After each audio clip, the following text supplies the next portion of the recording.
नमस्कार, day to day news Bharat देख रहे हैं आप सभी के साथ देवांशु। हमारा चैनल आपसे वादा करता है बिल्कुल निष्पक्ष तरीके से पत्रकारिता करेंगे। हमारा चैनल ना किसी से कोई तोहफा लेगा न इश्तिहार।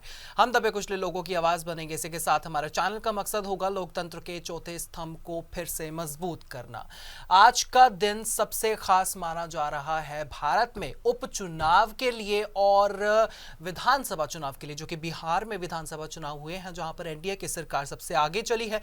और वहीं बात करें तरन तारण पंजाब में आज उपचुनाव के रुझान सामने आए हैं, रिजल्ट सामने आए हैं, जहां पर आम आदमी पार्टी के उम्मीदवार हरमीत सिंह संधू ने अपने सर ताज पहन लिया है। जी हां, आज के चुनाव के बारे में अगर हम बात करें तो हमारी टीम ने, day to day news Bharat की टीम और day to day news India की टीम ने लगातार ग्राउंड लेवल पर कवरेज की है। आज हम इस डिस्कशन में बात करने वाले आखिरकार किस तरह से क्या कुछ जो है रुझान में रहा, क्या कुछ नहीं। इस डिस्कशन में मेरे साथ शामिल है मेरी सहयोगी श्रेया शर्मा। बहुत स्वागत श्रेया।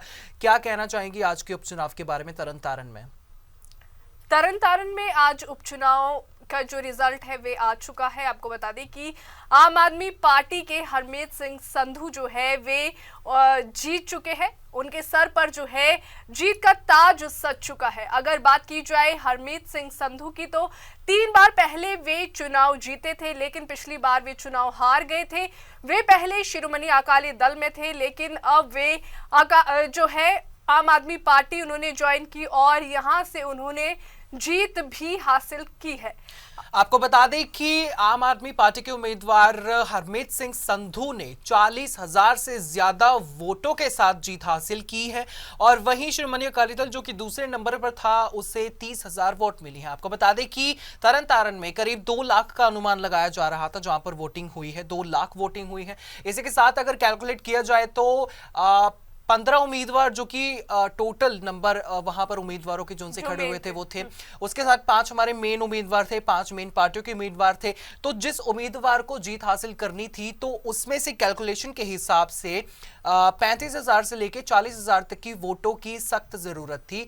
जिस उम्मीदवार की 35,000 वोट हो जाती वो अपने आप में ही जीत मानी जा सकती थी। और आपको बता दें कि 40,000 से ज्यादा वोटें जो हैं आम आदमी पार्टी ने ली है, यानी 40,000 लोगों का सहयोग उन्हें मिला है। वहीं प्रिडिक्शन के हिसाब से अगर हम बात करें तो हमारे channel day to day news India ने ये प्रिडिक्ट पहले ही कर लिया था कि कौन सी पार्टी टॉप 5 में है और टॉप 3 में है और फिर टॉप 2 में कौन पार्टी होगी। आपको बता दें कि हमारे चैनल ने ये प्रिडिक्ट किया था कि आम आदमी पार्टी पहले नंबर 1 पर होगी, उसके बाद शिरोमणि अकाली दल और वारिस पंजाब के बीच में एक कॉम्पिटिशन देखा जाएगा। इन दोनों पार्टियों में से कोई भी पार्टी दूसरे नंबर पर हो सकती है और वहीं तीसरे नंबर पर कांग्रेस और बीजेपी को देखा जा रहा था।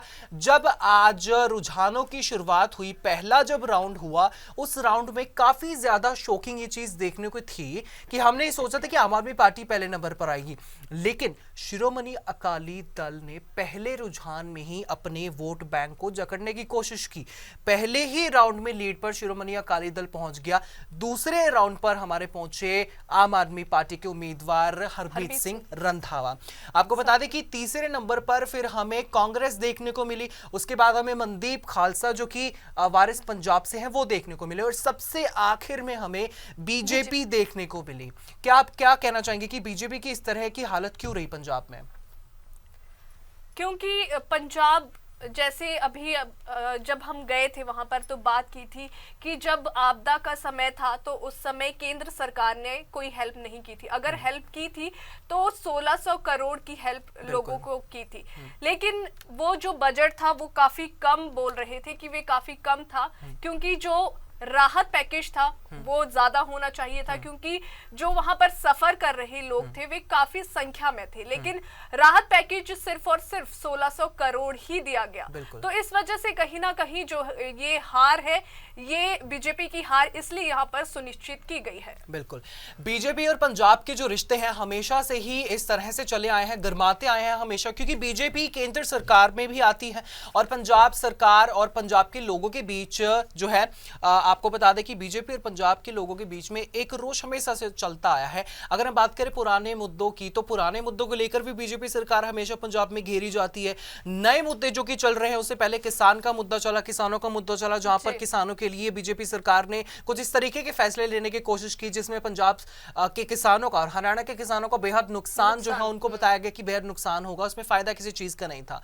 उसके बाद जिस तरह से बीजेपी और पंजाब के बीच में लेटेस्ट जो मुद्दा चल रहा है वो है पंजाब यूनिवर्सिटी को लेकर, क्योंकि पंजाब यूनिवर्सिटी को लेकर जो लेटेस्ट मुद्दा चल रहा है, कहीं ना कहीं ये भी रीजन हो सकता है कि आज बीजेपी को मुंह के बल गिरना पड़ा, तरन तारण उपचुनाव में हार का सामना करना पड़ा। हमारे प्रिडिक्शन के हिसाब से 5000 वोट भी जो है हरजीत सिंह को नहीं मिलती थी, जितना हमने प्रिडिक्ट किया था, जो कि सच भी हुआ। सबसे आखिर में वो बने रहे, और आपको बता दें कि कम से कम 14वें पता नहीं 13वें या फिर 14वें राउंड तक उनकी 5000 वोट कंप्लीट नहीं हुई। 15वें और 16वें राउंड में उनकी 7000 कंप्लीट हुई। वो भी चौंकाने वाली चीज थी। हमने प्रेडिक्ट किया था कि 5000 से ऊपर भी नहीं जाएंगे, लेकिन कहीं ना कहीं जो है बीजेपी के जो है समर्थक थे और उन्होंने 7000 वोट दी।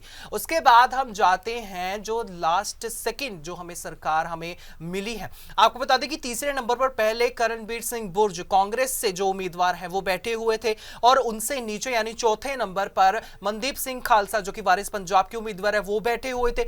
लेकिन जैसे जैसे चरण बढ़े, जैसे जैसे वोट काउंट बढ़ा, जैसे जैसे राउंड बढ़े, उसके बाद तीसरे नंबर पर मनदीप सिंह खालसा पहुंचे, जिनको 18000 वोट मिली, 18000 से ऊपर की वोट मिली। उसके बाद उन्होंने ओवरटेक किया कांग्रेस को। अगर हम कांग्रेस की बात करें तो कांग्रेस सरकार के इस रिजल्ट के जो है कहीं ना कहीं जिम्मेवार कांग्रेस, पंजाब कांग्रेस प्रधान राजा वड़िंग को माना जा रहा है, क्योंकि वो हमेशा कंट्रोवर्सी में घिरे रहते हैं। और जिस तरह से उनकी कंट्रोवर्सी चल रही है, बूटा सिंह के ऊपर उन्होंने कमेंट किए, बहुत ज़्यादा आपत्तिजनक कमेंट किए, अपनी टिप्पणी दी, उससे जो दलित समाज के बीच की जो वोटें हैं वो उनकी वहाँ से निकल गई। दलित समाज कहीं उनको वोट नहीं करेगा। जिस तरह से उन्होंने बूटा सिंह के ऊपर अपनी टिप्पणी दी और उससे वो कंट्रोवर्सी में घेरे गए। उसके बाद उनकी एक और वीडियो वायरल हुई जहाँ पर 2 सिख बच्चे थे, उनके जो जूड़े हैं, उनको जूड़े को पकड़कर उन्होंने कुछ इस तरीके की हरकत की थी, जिसके कारण जो है विरोधी पार्टियों ने उनके एक एंगल पकड़कर उनके खिलाफ उस वीडियो का इस्तेमाल किया और उनकी वोट बैंक को तोड़ने की कोशिश की और उनके वोट को गिराने की कोशिश की। तो कहीं ना कहीं कांग्रेस की जो उपचुनाव जो अब हुए हैं, इसमें कांग्रेस की जो प्रदर्शन है वो काफी ज्यादा खराब देखने को मिला है। कहीं ना कहीं राजा वड़िंग को इस खराब प्रदर्शन का जो है जड़ बताई जा रही है। और इसी के साथ अगर हम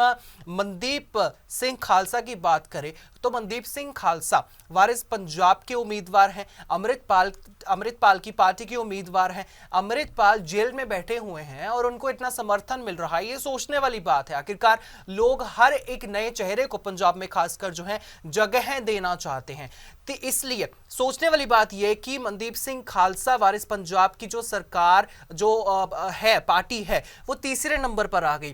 कांग्रेस जैसी इतनी पुरानी और बड़ी सरकार को ओवरटेक करके, उसके बाद बीजेपी को ओवरटेक करके, क्योंकि बीजेपी केंद्र सरकार में है और ना सिर्फ पंजाब में उपचुनाव हुए बल्कि जम्मू कश्मीर, मिजोरम और कई इलाकों में जो है बीजेपी ने आज अपनी जीत हासिल की, लेकिन पंजाब में बहुत बुरे तरीके से हार उन्होंने हासिल की। तो सोचने वाली बात इसमें यह है कि जो आज की आई पार्टी है वो कल की बनी हुई पार्टी को किस तरह से ओवरटेक करके तीसरे नंबर पर पहुंची, ये सोचने वाली बात है। और क्योंकि लोग पंजाब में हर एक नए चेहरे को जो है एक चांस देना चाहते हैं ताकि उनके मुद्दों को हल किया जा सके, ताकि पंजाब में फिर से शांति बनाई जा सके। वहीं अगर हम बात करें टॉप 2 पार्टियों की, शिरोमणि अकाली दल और आम आदमी पार्टी, जिस तरह से हमने बताया कि हमारे प्रेडिक्शन के अकॉर्डिंग आम आदमी पार्टी पहले नंबर पर थी, जो कि थी भी, लेकिन जिस तरह से रुझानों की शुरुआत हुई, राउंड की शुरुआत हुई, शिरोमणि अकाली दल पहले नंबर पर बनी हुई थी। वहीं से कहीं ना कहीं एक शक प्रेडिक्शन में बना कि आखिरकार इस तरह से क्यों हो गया, लेकिन जिस तरह से राउंड आगे बढ़े उस हिसाब से जो है शिरोमणि अकाली दल पीछे पीछे जाती रही। आपको बता दें कि आम आदमी पार्टी 40,000 से ज्यादा वोट के साथ जीती है, शिरोमणि अकाली दल को 11,000 से ज्यादा वोटों से हराया है। शिरोमणि अकाली दल को हार का सामना करना पड़ा। अगर हम शिरोमणि अकाली दल की बात करें तो वो केंद्रीय पार्टी है, जिसे हम खेतरी पार्टी भी कहते हैं पंजाबी में। तो वो पार्टी जड़ों से, पंजाब की जड़ों से जुड़ी हुई है। जिस तरह से मैं आपको बता दूं कि 2017 के बाद, जितने मेरे आंकड़े से हैं, 2017 के बाद शिरोमणि अकाली दल कभी भी सत्ता में नहीं आई है और कहीं पर भी उन्होंने लीड अपनी नहीं बनाई है।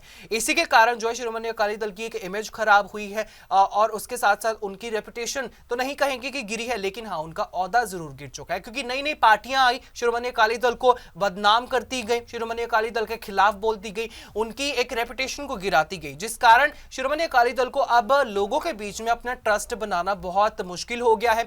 और जिसकी शुरुआत और जिसकी वापसी हम कह सकते हैं कि तरन तारण उपचुनाव में उन्होंने की है। सुखविंदर कौर रंधावा को उन्होंने अपना उम्मीदवार बनाया, जो कि एक औरत है और औरत के नाते उन्होंने औरतों से कनेक्ट करने की कोशिश की, औरतों की जितने भी मुद्दे हैं उनको उठाने की कोशिश की, जिसकी वजह हो सकती है कि औरतों ने सुखविंदर कौर रंधावा को ज्यादा से ज्यादा वोट दी और उन वोटों के जरिए आज शिरोमणि अकाली दल की वापसी कहीं ना कहीं देखी जा रही है। और ये 2027 के विधानसभा चुनाव के लिए एक वार्निंग जरूर हो सकती है पंजाब में कि शिरोमणि अकाली दल अपनी उस ही फॉर्म पर धीरे धीरे वापस आता जा रहा है और 2027 में हो सकता है कि शिरोमणि अकाली दल किसी न किसी हाल में टॉप 2 में जरूर दिखाई दे सकती है। वही बात करें तो आम आदमी पार्टी की, जो कि इस वक्त सत्ता में बनी है पंजाब में, आम आदमी पार्टी ने बहुत काम किए हैं जिनका रिजल्ट जो है सामने आ रहा है। और आपको बता दें कि हरमीत सिंह जो है पहले शिरोमणि अकाली दल में थे, शिरोमणि अकाली दल के बाद वो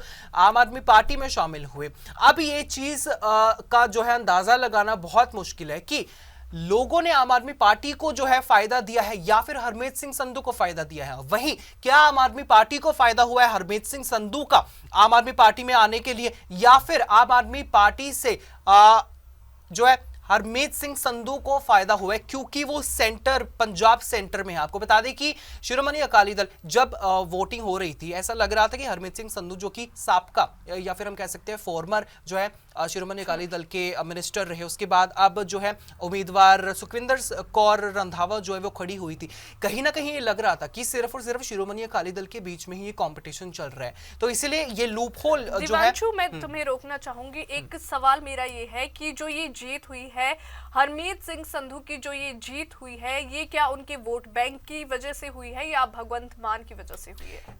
इसी लूप होल के बारे में मैं आपको बताना चाहूंगा कि ये लूप होल कहीं पर भी कुछ पता नहीं चल रहा है, क्योंकि जिस तरह से शिरोमणि अकाली दल से वो हटे और आम आदमी पार्टी के बीच में आए, तो ये पता लगाना बहुत मुश्किल है।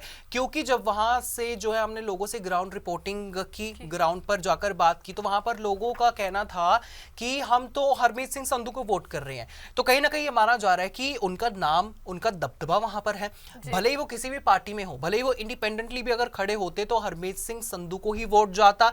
तो इसीलिए ये कहा जा रहा है कि उनके नाम को वोट गया है, ना कि आम आदमी पार्टी को वोट किया है। तो इसी से यह अंदाजा लगाना काफी मुश्किल है कि क्या आम आदमी पार्टी को वोट किया है या फिर हरमीत सिंह संधू को वोट किया है। इसी के साथ लेकिन अब जीत तो पक्की, आम आदमी पार्टी जो है सत्ता में आ चुकी है, तरन तारण को अपना नया एमएलए मिल चुका है, 40,000 वोटों के साथ आम आदमी पार्टी को जीत हासिल हुई है। जीत का ताज जो है आम आदमी पार्टी के उम्मीदवार हरमीत सिंह संधू के सर पर चढ़ चुका है। 11,000 से ज्यादा वोटों के साथ जो है सुखविंदर कौर रंधावा, जो कि शिरोमणि अकाली दल की उम्मीदवार थी, उनको हराकर जीत हासिल की है। हमारे चैनल ने पहले ही ये प्रेडिक्ट किया था कि आम आदमी पार्टी पहले नंबर पर, दूसरे नंबर पर शिरोमणि अकाली दल, तीसरे नंबर पर मनदीप सिंह खालसा वारिस पंजाब की पार्टी होगी, चौथे नंबर पर कांग्रेस होगी और पांचवें नंबर पर होगी बीजेपी। इसी तरह से जो हमारी प्रेडिक्शन है वो आज सच साबित हुई है।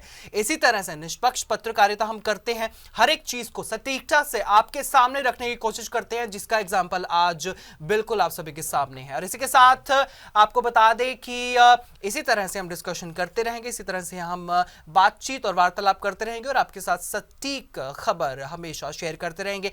फिलहाल के लिए इतना ही। इस बारे में आपकी कोई भी राय हो, आप हमें कमेंट सेक्शन में जरूर बता सकते हैं। मुझे दीजिए इजाजत। हमारे चैनल को लाइक, शेयर और सब्सक्राइब करना मत भूलिएगा।